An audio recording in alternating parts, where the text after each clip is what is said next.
Hello friends, welcome to learning point 26। आज से हम क्लास 9th साइंस की एक इंटरेस्टिंग जर्नी शुरू करने वाले हैं। हमारा पहला चैप्टर है मैटर इन आवर सराउंडिंग्स, यानी हमारे आसपास के पदार्थ। लेकिन क्या आपने कभी सोचा है कि पानी गर्म करने पर भाप कैसे बन जाती है, बर्फ कैसे पिघल जाती है? इन सभी सवालों के जवाब मिलेंगे हमको इसी चैप्टर में। मैटर क्या होता है, इसके गुण क्या हैं, कण क्या है, इसकी प्रॉपर्टीज क्या हैं, और ठोस द्रव गैस क्या होते हैं, इनके गुण क्या हैं, इनमें क्या अंतर होता है। तो अगर आप साइंस के इस चैप्टर को बिल्कुल आसान तरीके से समझना चाहते हैं तो क्लास को अंत तक जरूर देखें। तो स्टार्ट करते हैं आज का chapter matter in our surroundings. जब हम अपने चारों तरफ नज़र दौड़ाते हैं तो हमें विभिन्न प्रकार की वस्तुएं नजर आती हैं जिनका आकार, आकृति और बनावट अलग अलग होती है। वो वस्तुएं जिस सामग्री से मिलकर बनी होती हैं उसको वैज्ञानिकों ने क्या नाम दिया है? पदार्थ या मैटर। तो हमने देखा कि हमारे आसपास बहुत सी ऐसी वस्तुएं हैं, कुछ कृत्रिम होती हैं, कुछ प्राकृतिक होती हैं, और कुछ चीज़ें ऐसी होती हैं जिनका उपयोग हम अपने दैनिक जीवन में करते हैं। प्राकृतिक क्या है? प्राकृतिक जैसे हवा है, पानी की बूंद है, रेत के कण हैं, पत्थर, पौधे, बादल, तारे, पशु पक्षी, ये सभी क्या हैं? ये प्राकृतिक तत्व होते हैं जो वातावरण में पाए जाते हैं। ये सभी पदार्थ से मिलकर बने होते हैं। और जो दैनिक जीवन में हम प्रयोग करते हैं, भोजन जो हम खाते हैं, दूध पीते हैं, जल पीते हैं, ये सभी क्या हैं? पदार्थ होते हैं। पदार्थ के मुख्य लक्षण होते हैं कुछ, जैसे कि जब कोई पदार्थ होता है तो उसमें कुछ ना कुछ मास या द्रव्यमान होता है और वही पदार्थ जहाँ कहीं रख दिया जाता है तो वो एक स्थान घेरता है। जैसे कि आपने देखा पानी की बूंद, जब हम जल को किसी पात्र में रखते हैं तो एक जगह रखा रहता है, यानी एक स्थान वो घेरता है और इसमें कोई ना कोई द्रव्यमान होता है। अगर हम 1 लीटर जल लेंगे तो 1 लीटर होगा, आधा लीटर लेंगे तो आधा लीटर होगा। हमने देखा कि जब जल में हम नमक या चीनी मिलाते हैं, इसको हम जब कांच की छड़ से घोलते हैं तो ये आपस में समावेशित हो जाते हैं। नमक और चीनी क्या होती है? वो भी एक तरीके से पदार्थ होते हैं। प्राचीन काल से ही मनुष्य अपने आसपास को समझने का प्रयास कर रहा था। जो प्राचीन दार्शनिक हैं उन्होंने क्या किया? इन पदार्थों को कहा कि ये सभी पदार्थ जो होते हैं वो 5 मूल तत्वों से मिलकर बने होते हैं। कौन कौन से? वायु, पृथ्वी और अग्नि, जल, आकाश। प्राचीन भारतीय और यूनानी दार्शनिकों के अनुसार सभी सजीव और निर्जीव वस्तुएं पंच तत्वों से मिलकर बनी होती हैं। पंच तत्व जो हमने आपको बताए हैं, पंच जैसे वायु है, वायु में हवा और गैसें होती हैं। पृथ्वी पे ठोस वस्तुएं पाई जाती हैं, मिट्टी, पत्थर आदि। अग्नि जो है, अग्नि में क्या होता है? ताप होता है, प्रकाश होता है और ऊष्मा भी होती है। जल में सभी प्रकार के द्रव आते हैं। आकाश स्थान, खाली जगह, जैसे कि ब्रह्मांड है, इसमें तारे हैं, चंद्रमा है, सूरज है, ये सभी कहाँ पाए जाते हैं? हमारे ब्रह्मांड में। अब पदार्थ का वर्गीकरण जो प्राचीन दार्शनिकों ने किया तो उन्होंने बता दिया कि ये 5 मूल तत्वों से मिलकर बने होते हैं। लेकिन जो ये तो प्राचीन वर्गीकरण हो गया, लेकिन हम आधुनिक की बात करें, मॉडर्न क्लासिफिकेशन की बात करें तो ये 2 तरीके से होता है। एक भौतिक गुणधर्म के आधार पर, एक रासायनिक प्रकृति के आधार पर। हम इस चैप्टर में इसके पदार्थ के भौतिक गुणों की बात करते हैं। तो पदार्थ के भौतिक गुण कौन से हैं? पहला है, पदार्थ क्या है? पदार्थ का भौतिक स्वरूप ये है कि पदार्थ जो होते हैं वो कणों से मिलकर बने होते हैं। अब उस पर भी विचारधाराएं दी गई। पहली विचारधारा में कहा गया कि जो पदार्थ होते हैं वो लकड़ी के टुकड़े की तरह सतत होते हैं, यानी इस तरह से होते हैं। लेकिन दूसरी विचारधारा जो दी गई उसमें कहा गया पदार्थ रेत की तरह छोटे छोटे कणों से, यानी पार्टिकल से मिलकर बने होते हैं। अब इसको हम कैसे समझते हैं? इसको हम एक क्रियाकलाप से समझते हैं, यानी एक एक्टिविटी हम करते हैं, उससे हम देखते हैं कि कण कैसे होते हैं। हमने एक बीकर लिया, उसमें 100 ml जल ले लिया। इस जल में हमने नमक डाला या चीनी डाली और छड़ से इसे घोला तो हमने देखा कि जब हमने इसको पाया कि इसके जो कण होते हैं नमक या चीनी के, तो जल में रिक्त स्थान पाया जाता है। जब जल में रिक्त स्थान होता है तो जो नमक और चीनी के गुण वो पार्टिकल्स होते हैं वो उसमें समावेशित हो जाते हैं या समाहित हो जाते हैं। तो इसका मतलब क्या हुआ कि सभी पदार्थ छोटे छोटे सूक्ष्म कणों से मिलकर बना होता है। किन से मिलकर बना होता है पदार्थ? सूक्ष्म कणों से मिलकर। लेकिन अब सूक्ष्म कणों से मिलकर तो बना होता है, लेकिन अब प्रश्न आता है कि ये कण कितने छोटे होते हैं। कणों से मिलकर बना है, लेकिन कितने छोटे कणों से मिलकर बना है, इसको भी हम देखते हैं। तो हमने इसके लिए भी एक प्रैक्टिकल किया। हमने क्या किया, एक बीकर लिया, उसमें हमने 100 ml जल ले लिया। 100 ml जल में हमने KMnO4 के कुछ पार्टिकल्स यानी 2-3 क्रिस्टल उसके डाल दिए। तो हमने देखा इसका रंग परिवर्तित हो जाता है। ये जो कलरलेस था वाटर, उसमें जब हमने KMnO4 के पार्टिकल्स डाले तो क्या हुआ, यह गुलाबी रंग का हो जाता है, पिंक कलर देता है। अब जब ये जल पिंक कलर का हो जाता है तो हमने एक और बीकर लिया, उसमें हमने 90 ml जल लिया। कितना लिया? 90 ml। तो हमने जो पहले बीकर में जिसमें कलर हो गया था उसका 10 ml एक टेस्ट ट्यूब में लेकर वो इसमें मिक्स कर दिया। तो जो प्रॉपर कितना हो गया? 100 ml। हमने देखा जो पहले बीकर में कलर आ गया था वो अगले बीकर में कम हो गया है कलर। इसके बाद हम यह प्रोसेस दोहराते जाते हैं तो ये रंग फीका पड़ता हुआ चला जाता है। इसका मतलब यह है पार्टिकल्स एक जार से दूसरे जार में, दूसरे से तीसरे जार में चले जाते हैं। यह प्रोसेस हम 5 से 8 बार दोहराते हैं। हम देखते हैं जो लास्ट में हम पाते हैं कि लास्ट का जो बीकर है उसमें रंग बहुत ही कम होता है, लेकिन होता है। इसका मतलब क्या हुआ कि जो KMnO4 के पार्टिकल्स थे वो लास्ट बीकर तक चले जाते हैं, लेकिन उसका रंग फीका पड़ जाता है। अगर यही प्रोसेस हम कुछ बूंदें डिटॉल की डालें और हम इसी तरह से यही प्रोसेस दोहराएं तो हम देखते हैं कि डिटॉल में कोई कलर तो नहीं आएगा, लेकिन इसकी सुगंध 5 से 8 बार दोहराने पर यह प्रोसेस 8वीं बार में बीकर में भी इसकी सुगंध बनी रहती है। तो इससे क्या पता चलता है कि पोटेशियम परमैंगनेट को केवल एक के कुछ ही क्रिस्टल जल की बहुत अधिक मात्रा को भी रंगीन बना सकते हैं। यानी 100 ml जल में हमने 2-3 क्रिस्टल डालने पर इसका कलर गुलाबी हो जाता है। तो इसका मतलब क्या है, कुछ क्रिस्टल ही काफ़ी हैं। पोटेशियम परमैंगनेट के एक ही क्रिस्टल में कई मिलियन सूक्ष्म अणु होते हैं जो बार बार छोटे छोटे भागों में विभाजित होते चले जाते हैं। इसी तरह हमने देखा कि इसके छोटे छोटे पार्टिकल्स आगे के आगे बीकर में चले जाते हैं। इससे क्या साबित हुआ कि जो पदार्थ के कण होते हैं वो अत्यंत छोटे होते हैं और इनको हम अपनी इन आँखों से नहीं देख सकते।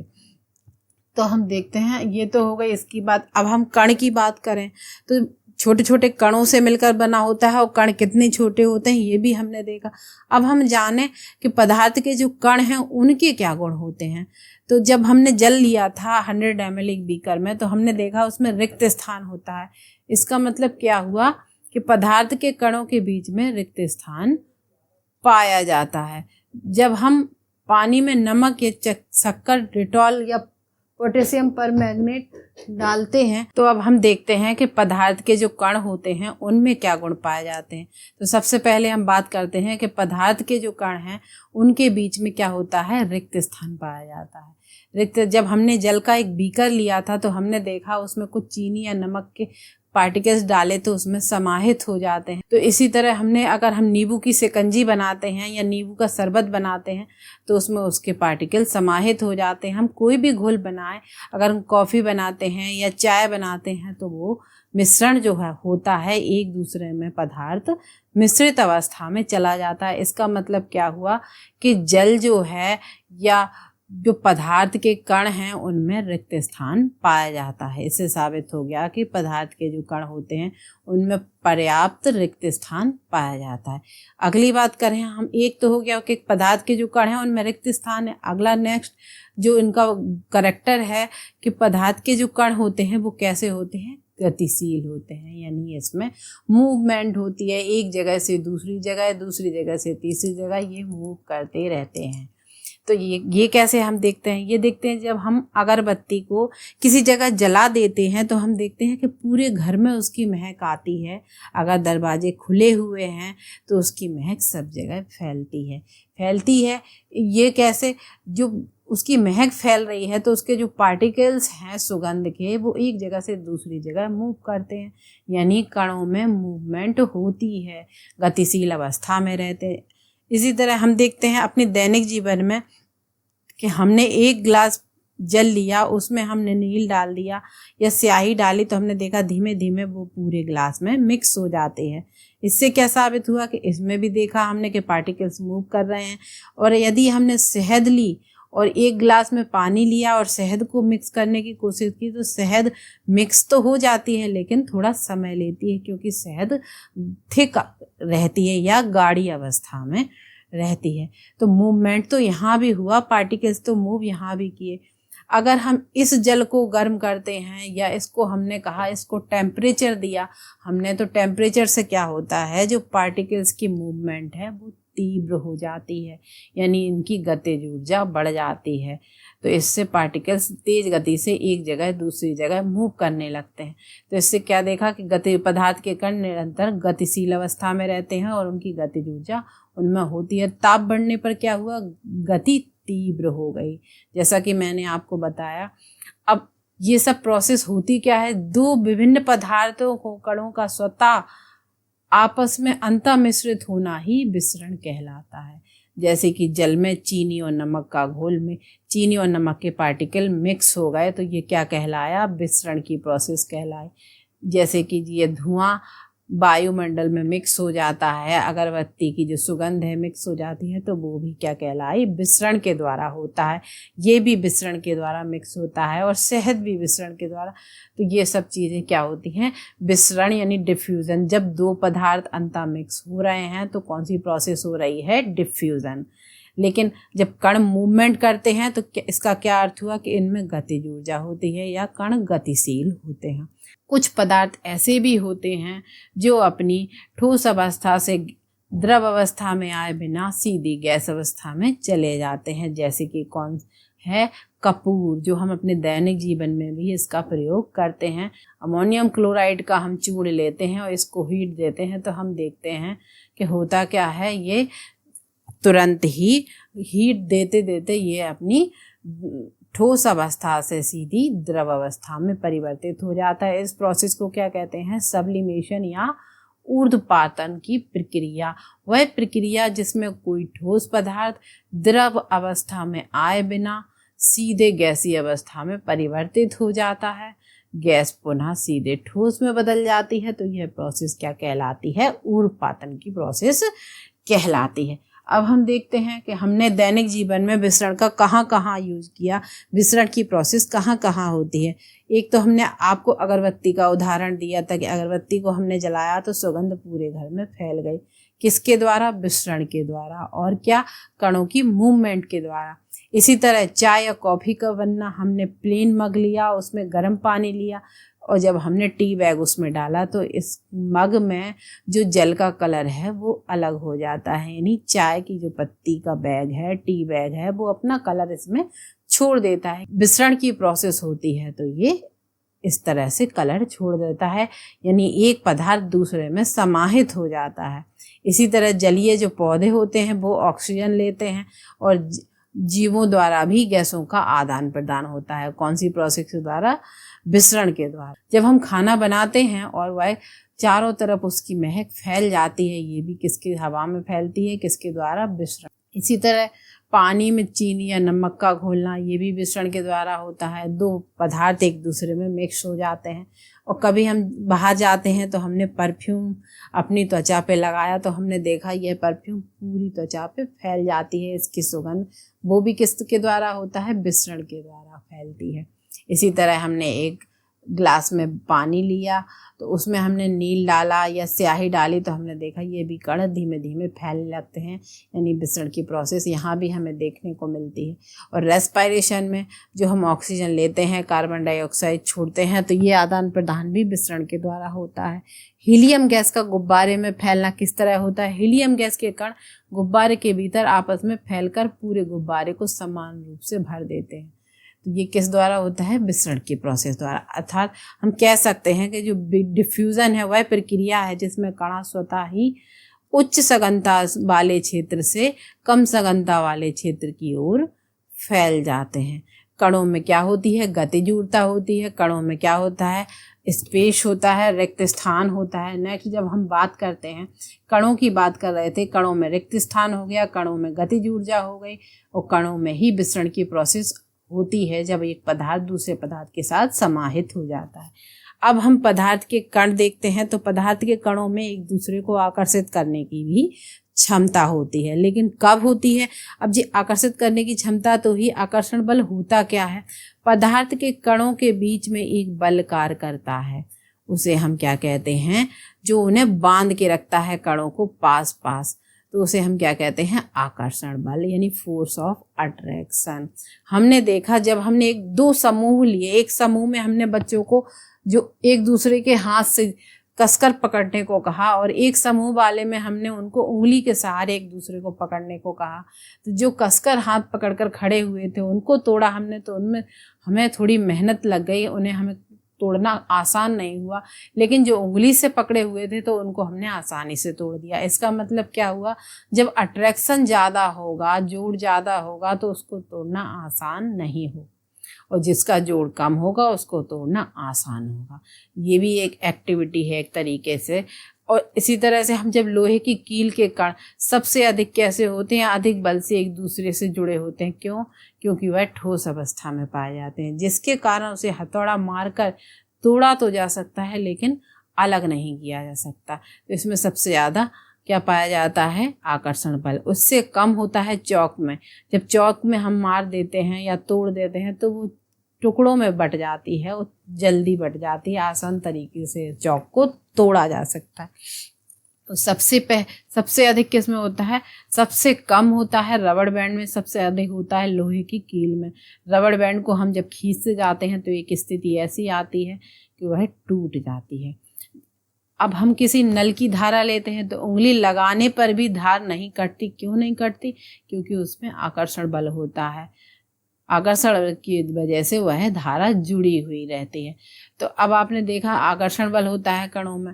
अब पदार्थ कितने तरीके से डिवाइड है? ठोस में होता है, द्रव होता है और गैसेस।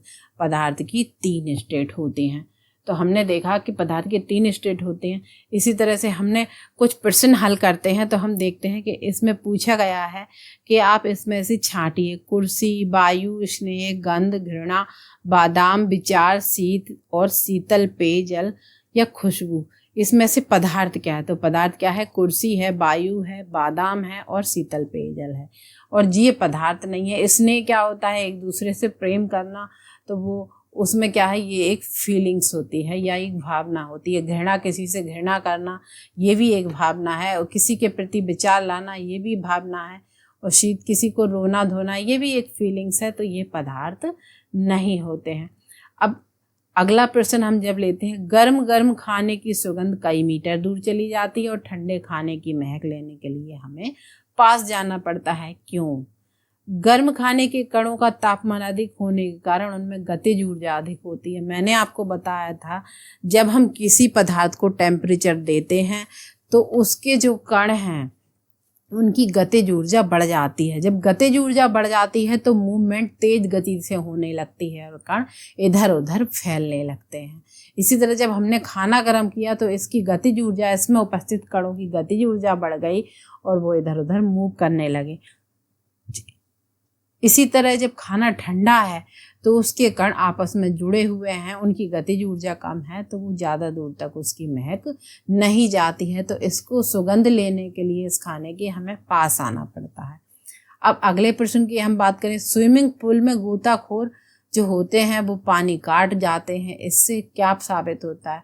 इससे ये साबित होता है कि जो जल है, जो द्रव है, जल है जो द्रव अवस्था में रहता है, तो द्रव में जो पार्टिकल्स रहते हैं उनमें रिक्त स्थान पाया जाता है, यानी कण दूर दूर होते हैं। सबसे अधिक दूर होते हैं गैसेस स्टेट में, लेकिन जल में, जल द्रव अवस्था में होता है तो जल के कणों के बीच में क्या होता है? खाली जगह होती है, तो गोताखोर आसानी से बढ़ते हुए चले जाते हैं। अब कणों में क्या होता है? आकर्षण बल होता है। द्रव के कणों के बीच आकर्षण बल होता है, लेकिन ठोस की अपेक्षा कम होता है, कमजोर होता है, जिससे जल में धारा आसानी से अलग की जा सकती है। जब हम इसको इसमें जब आकर्षण बल कम होता है तो जल की धारा आसानी से काटी जा सकती है। ठोस में आकर्षण बल अधिक होता है क्योंकि इनके कण पास पास होते हैं। अब कणों की विशेषताओं की बात करें तो हमने आपको बताया इनमें रिक्त स्थान पाया जाता है, कण अत्यंत सूक्ष्म होते हैं, इनमें गतिज ऊर्जा होती है और ये एक दूसरे को आकर्षित करते हैं।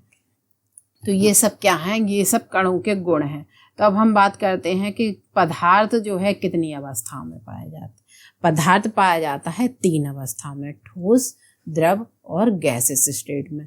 पदार्थ उनके कणों की विभिन्न विशेषताएं हैं जो हमने आपको पिछली स्लाइड में बताई। अब ठोस को देखा हमने, ठोस कैसे होता है? ठोस ऐसा होता है कि उसका एक आकार जो होता है फिक्स होता है, उसका वॉल्यूम भी फिक्स होता है और उसमें स्ट्रॉन्ग फोर्स होता है, यानी आकर्षण बल सबसे अधिक होता है और गतिज ऊर्जा इसकी कम होती है, इसका विसरण दर भी इसकी कम होती है। वो कैसे?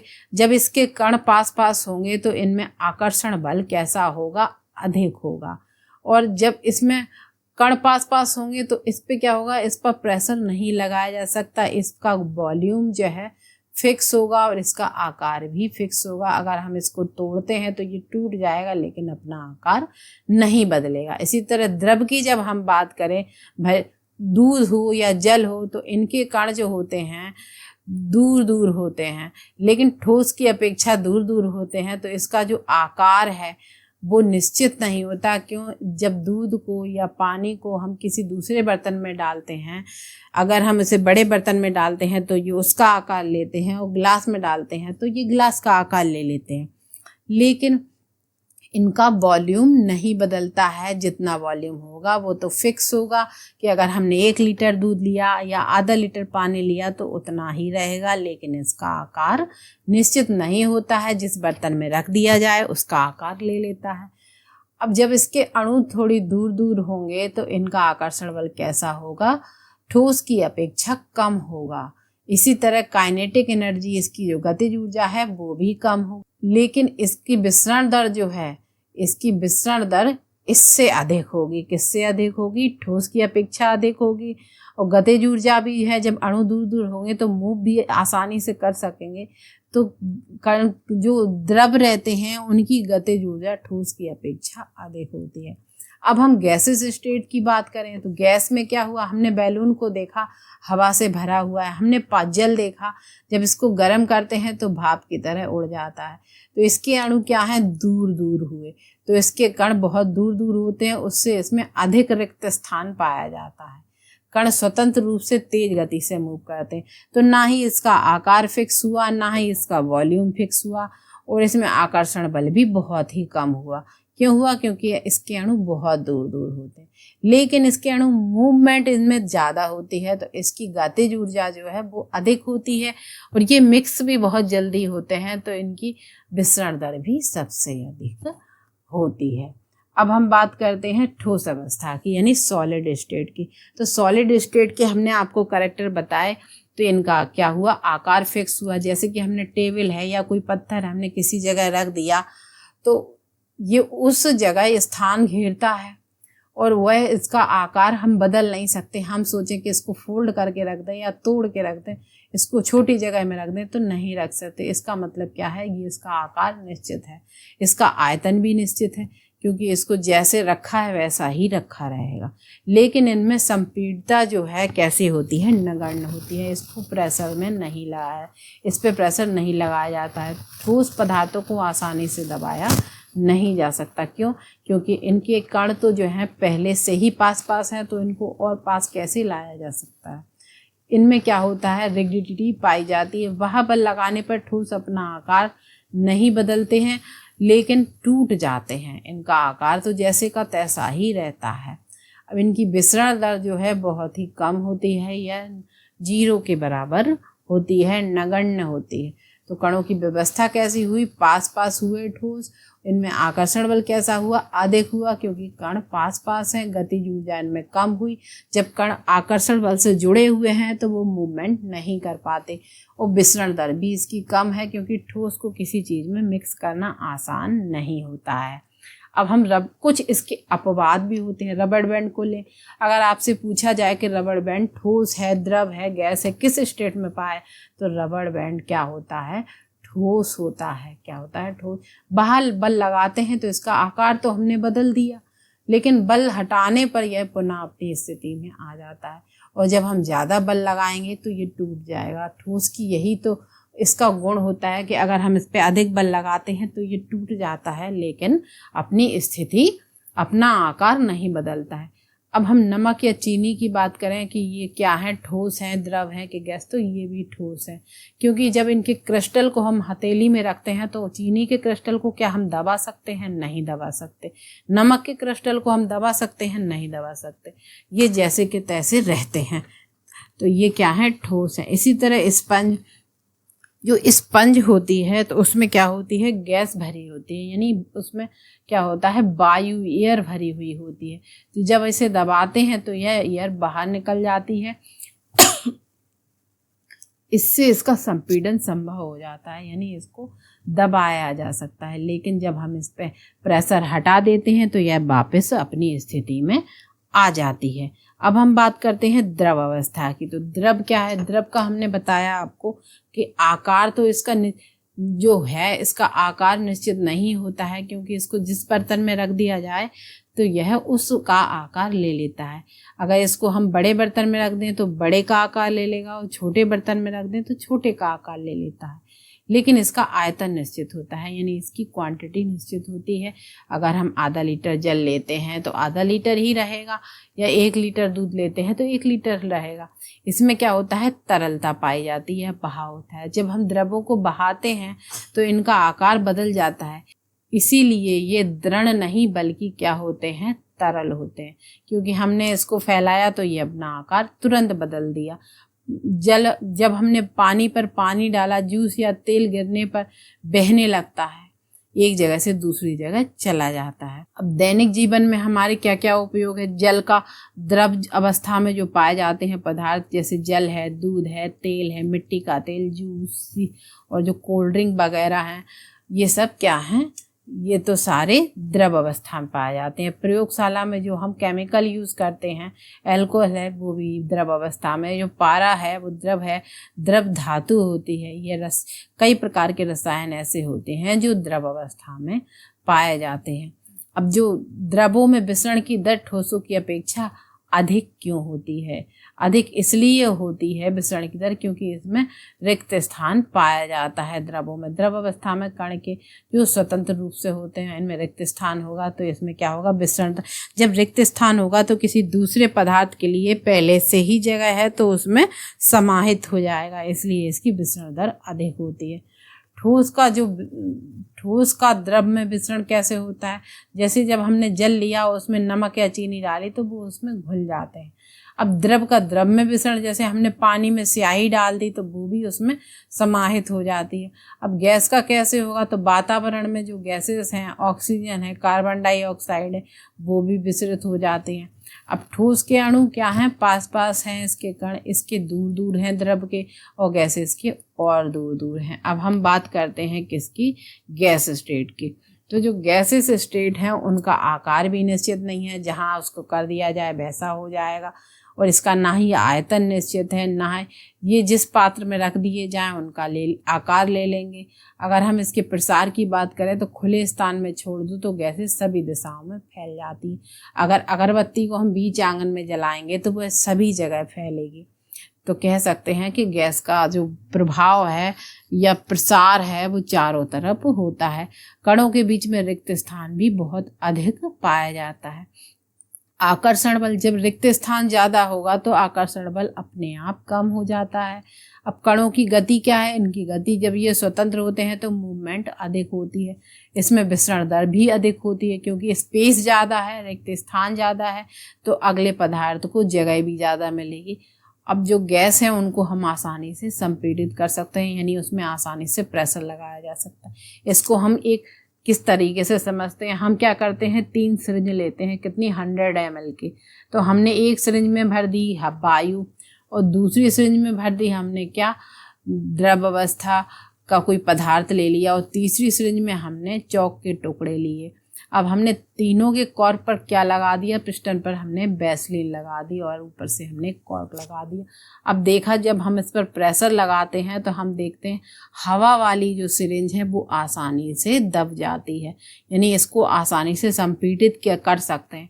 इसके बाद जब हम द्रव वाली पे लगाते हैं तो इसको भी हम प्रेशर थोड़ा सा लगा देते हैं, लेकिन गैसेस की अपेक्षा इसमें प्रेशर लगाना मुश्किल हो जाता है। इससे सबसे अधिक कठिन तो होता है ठोस अवस्था में जो कण लिए थे उनको प्रेशर लगाना, यानी उनको संपीड़ित नहीं किया जा सकता।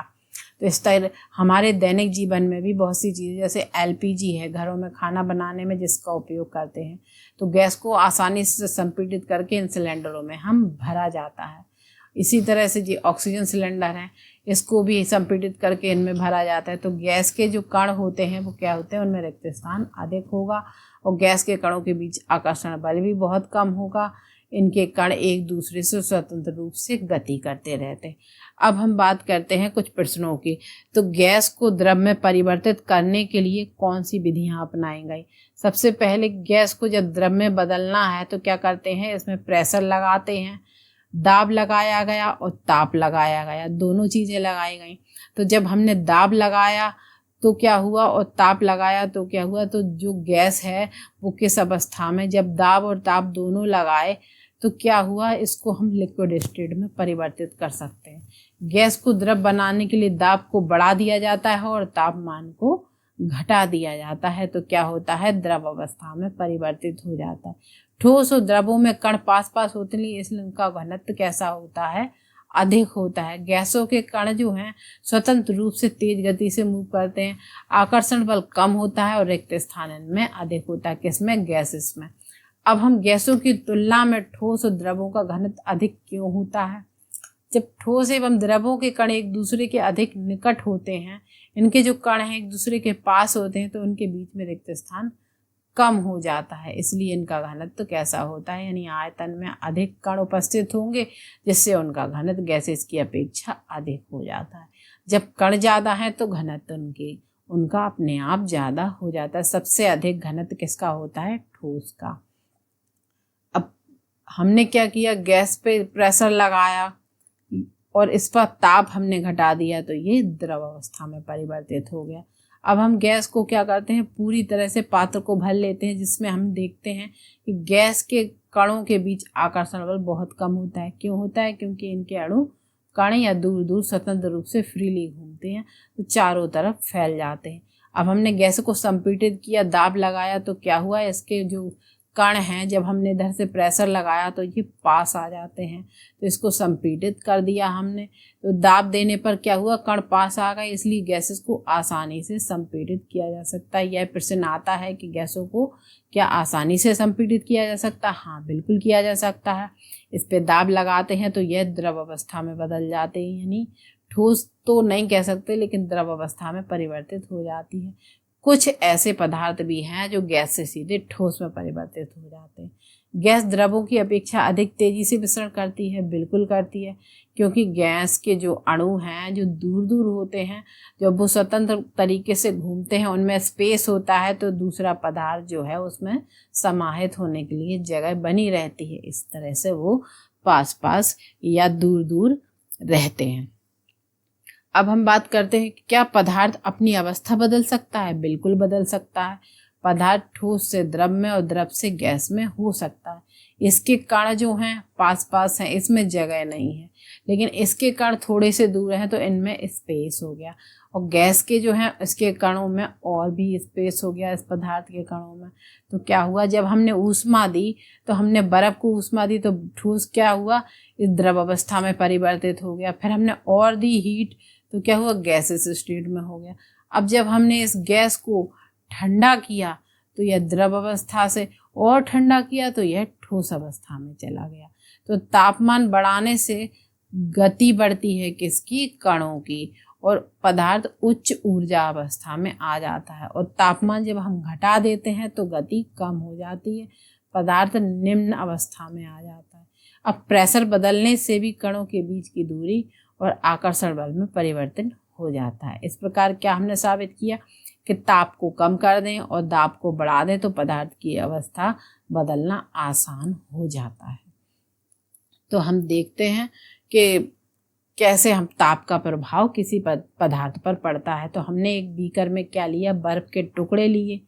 बर्फ़ के टुकड़े लिए, उसमें हमने लगा दिया थर्मामीटर। अब इसको हीट दिया तो 30 सेकंड से जब हीट दी हमने तो ये टेम्परेचर इसका नोट कर लिया और स्टेबल रहने दिया। तो धीमे धीमे धीमे धीमे जब तक ये द्रव अवस्था में ना चला जाए। तो कितना रहने दिया हमने, 0 सेंटीग्रेड तापमान। तो ये द्रव अवस्था में चला गया। तो फिर जब द्रव अवस्था में पहुंच गया, बर्फ से द्रव अवस्था में गया तो हमने कितना रहने दिया, 0 सेंटीग्रेड। अब टेम्परेचर रहा इतना। अब हमने जब ये जल में बदल गया तो हमने इसको हीट किया, कितना रहा, 0 सेंटीग्रेड। तो ये जल में बदल गया और जब हमने इसको 100 सेंटीग्रेड पर कर दिया, यानी हमने इसका टेम्परेचर बढ़ा दिया, तो क्या हुआ, जल उबलने लगा। तो किस में बदल गया, भाप में। तो गैसेस स्टेट में आ गया। तो टेम्परेचर बढ़ाने पर क्या होता है, यह जो ठोस रहता है वो द्रव अवस्था में और द्रव गैसेस स्टेट में आ जाता है। जब हमने बर्फ ली थी तो वो कहाँ थी, 0 सेंटीग्रेड पर। धीमे धीमे यह बर्फ जल में बदल गई तो टेम्परेचर कितना रहा, कंटिन्यू 0 सेंटीग्रेड। लेकिन जब जल में बदल गई तो हमने इसको कितना किया, 100 सेंटीग्रेड। और थर्मामीटर लगा रहा तो हमने उसका टेम्परेचर नोट किया। तो जब ये जल उबलने लगा तो क्या हुआ, हमने कंटिन्यू उसका टेम्परेचर रहने दिया 100 सेंटीग्रेड। इससे क्या हुआ, जल वाष्प में बदल गया।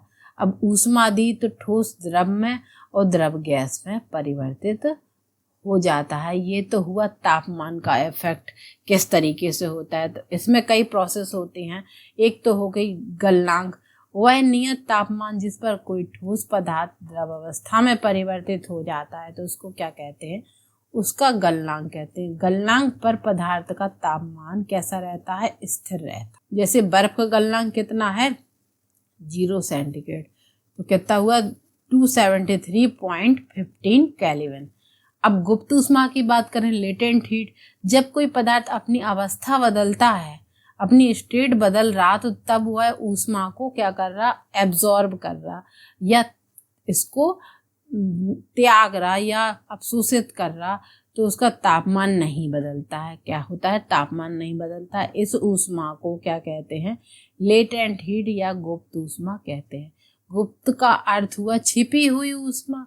तो जब बर्फ में जो ऊष्मा दी जा रही तो उसमें या ले रहा है तो यह द्रव अवस्था में परिवर्तित हो रहा है, और या त्याग रहा है कोई द्रव। तो जब त्यागता है तो बर्फ में जाता है और जब लेता है तो क्या हुआ, यह द्रव अवस्था में गलन की गुप्त ऊष्मा क्या होती है, लेटेंट हीट ऑफ फ्यूजन।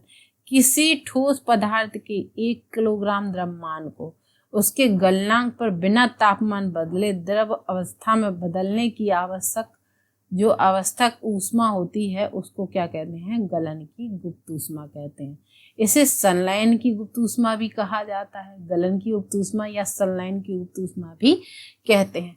अब बर्फ की गलन की गुप्त ऊष्मा कितनी होती है, 3.34 × 10⁵ जूल पर केजी। ये मान आपको याद करने पड़ेंगे। बर्फ का गलनांक कितना होगा, बर्फ की गलन की गुप्त ऊष्मा का मान कितना होगा, ये सब आपको लर्न करने पड़ेंगे। अब गलने पर तापमान क्यों नहीं बढ़ता, गलनांक पर पहुंचने के बाद भी तापमान स्थिर रहता है। दी गई ऊष्मा तापमान बढ़ाने में नहीं बल्कि कणों के बीच आकर्षण बल को तोड़ने में खर्च होती है। यानी टेम्परेचर तो इसका क्या रहता है, फिक्स रहता है। तो जो ऊष्मा इसमें यूज हो रही तो वो किस लिए हो रही, इसका आकर्षण बल तोड़ने में, ना कि इसको स्टेट बदलने, बल्कि इसका आकर्षण बल तोड़ने में हो रही। तो अपने आप इसकी स्टेट बदल जाती है। 0 सेंटीग्रेड की बर्फ और 0 सेंटीग्रेड के पानी में क्या अंतर है, अगर आप देखते हैं दोनों में क्या अंतर है, दोनों का तापमान तो समान है। 0 सेंटीग्रेड का पानी और 0 सेंटीग्रेड की बर्फ से अधिक ऊर्जा रखता है। कौन, 0 सेंटीग्रेड का पानी, क्योंकि पानी ने गलन की गुप्त ऊष्मा को क्या कर लिया, एब्जॉर्ब कर लिया। जब द्रव अवस्था में वो है तो एब्जॉर्ब कर लिया। और जो हीट ने क्या किया, इसने पानी ने क्या गलन की गुप्त ऊष्मा को क्या किया, एब्जॉर्ब कर लिया। अब हम बात करते हैं बॉइलिंग पॉइंट यानी क्वथनांक की। वह नियत तापमान जिस पर कोई द्रव सामान्य वायुमंडलीय दाब पर गैस अवस्था में परिवर्तित हो जाता है। जब हम जल को गर्म करते हैं तो एक स्थिति ऐसी आती है कि जल वाष्प बनने लगता है। तो वह क्या है, उसका बॉइलिंग पॉइंट होता है उस द्रव का, तो वो भाप बन के उड़ने लगता है। तो उसका जल का क्वथनांक कितना होगा, 100 सेंटीग्रेड या 373.15 केल्विन। अब उबलने पर होता क्या है, ऊष्मा देने पर जल के कण जो होते हैं तेजी से गति करने लगते हैं।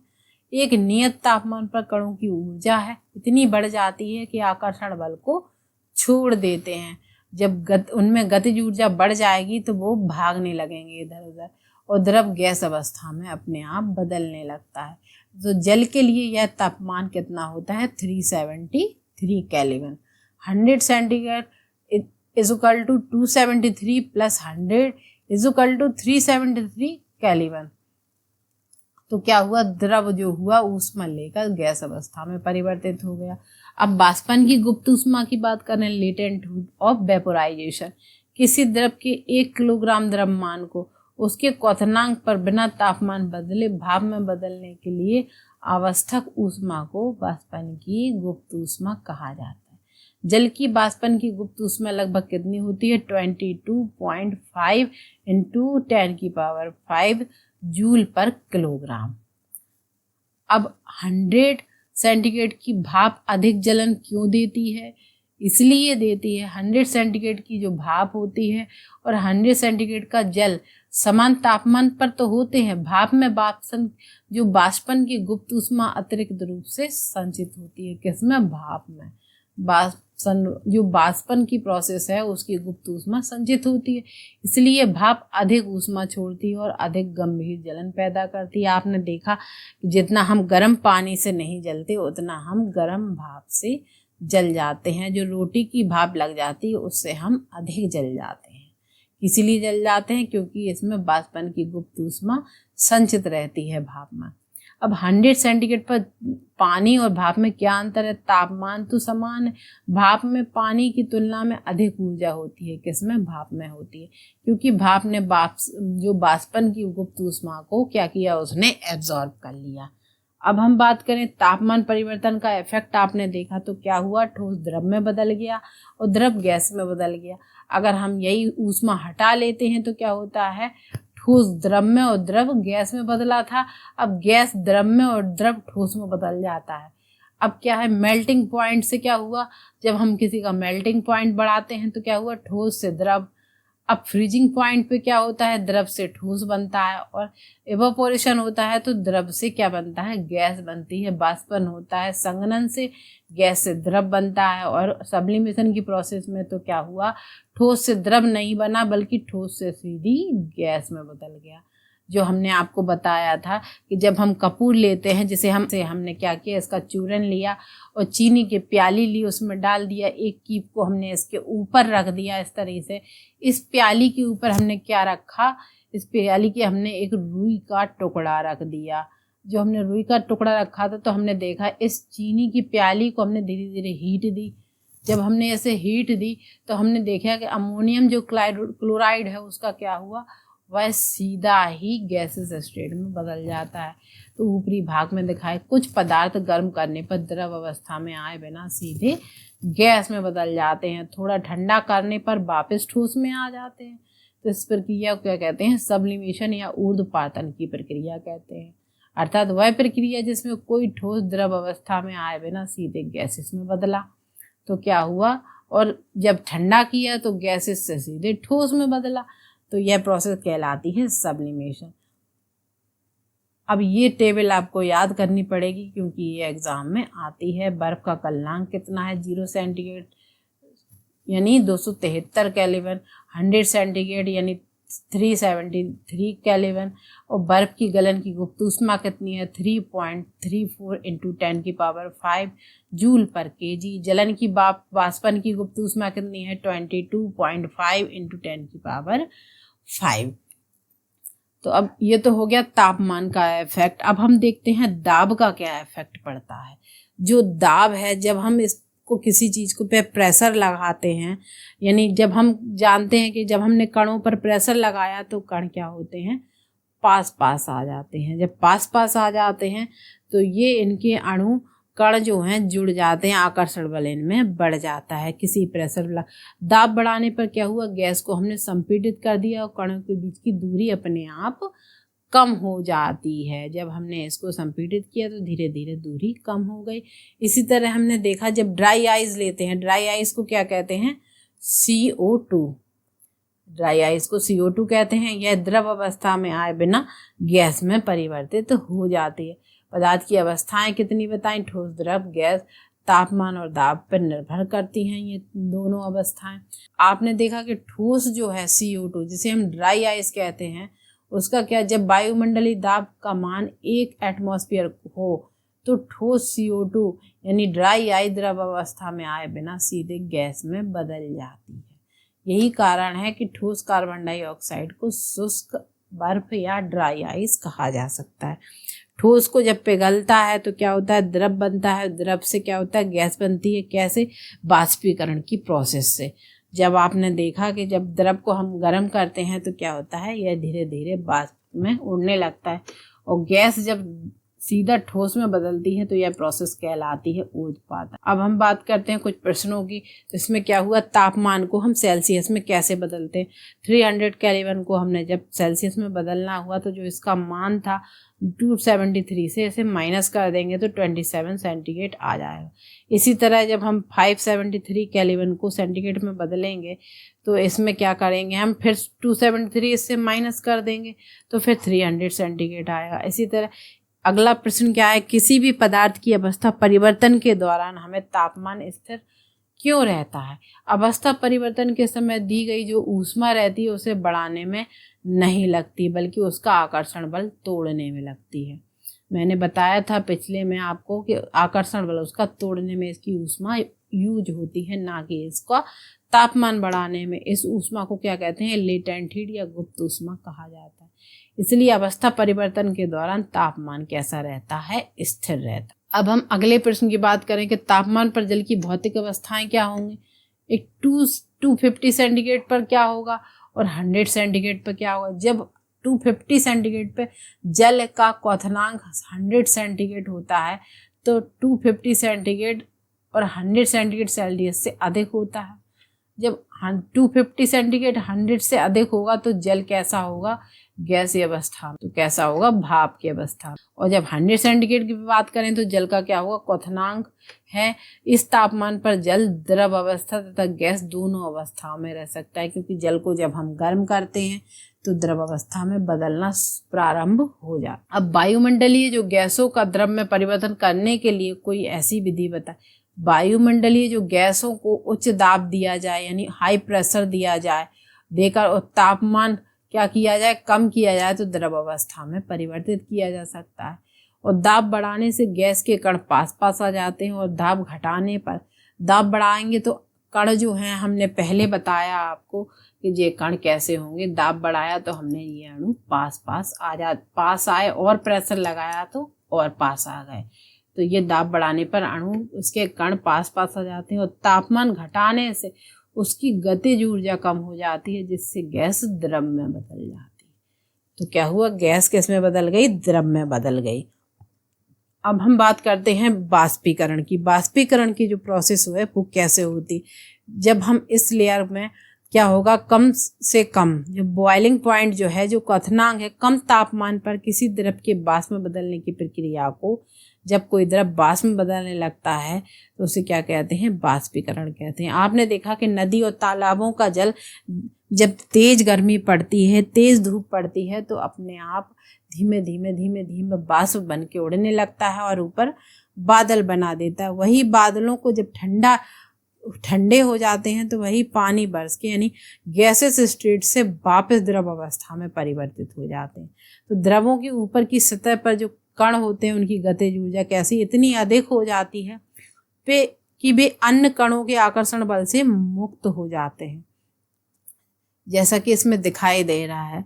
आप देखते हैं सतह का क्षेत्रफल क्या होता है, परिवर्तित करते हैं। जब बढ़ाते हैं, सतह का क्षेत्रफल बढ़ा देते हैं तो बाष्पीकरण की दर अपने आप बढ़ जाती है। अगर तापमान बढ़ाते हैं तब भी दर इसकी बढ़ जाती है, यानी टेम्परेचर बढ़ेगा तो बाष्पीकरण की जो प्रोसेस है तेज गति से होगी। अब ह्यूमिडिटी बढ़ेगी तो क्या होगा, जब मौसम में ह्यूमिडिटी होगी तो परिवर्तन होगा, तो इसकी बाष्पीकरण की प्रोसेस कैसी होती है, बढ़ जाती है। और वायु की गति अगर हम तेज कर दें तब भी क्या होगा, इसका परिवर्तन होगा, बढ़ने पर इसकी बाष्पीकरण की प्रोसेस बढ़ जाती है। क्योंकि अगर हम तेज हवा में कपड़ों को डालते हैं तो उनके जो जल वाष्प के कण कपड़ों में होते हैं वो जल्दी उड़ जाते हैं, और कपड़े फैला कर डालते हैं, यानी इसका क्षेत्रफल बढ़ा दिया हमने, तो क्या हुआ, इसका पानी जल्दी हट जाता है। इसी तरह कणों की गतिज ऊर्जा बढ़ जाती है जब सूर्य निकला हुआ होता है और वायु में डालते हैं। अगर जल धारण करने की सीमा होती है तो उसमें ह्यूमिडिटी पाई जाती। जब तेज हवा में हम जल वाष्प के कण अपने आप हवा में उड़ने लगते हैं। अब हम देखते हैं कि बाष्पीकरण में जो शीतलन की प्रोसेस, जब कोई द्रव बाष्पित हो जाता है, जैसे कि हमने बताया कि द्रव बाष्प बनकर, यानी नदी तालाबों का पानी क्या हुआ, बाष्पित होकर गैस के रूप में बादल बना देता है, तो क्या हुआ, तो वह बाष्पीकरण की गुप्त ऊष्मा के रूप में अपने आसपास के वातावरण या सतह से ऊर्जा अवशोषित कर लेता है। ऊष्मा घटने के कारण वह ठंडी हो जाती है। कैसी हो जाती है, वो ठंडी और वापस द्रव अवस्था में आ जाती।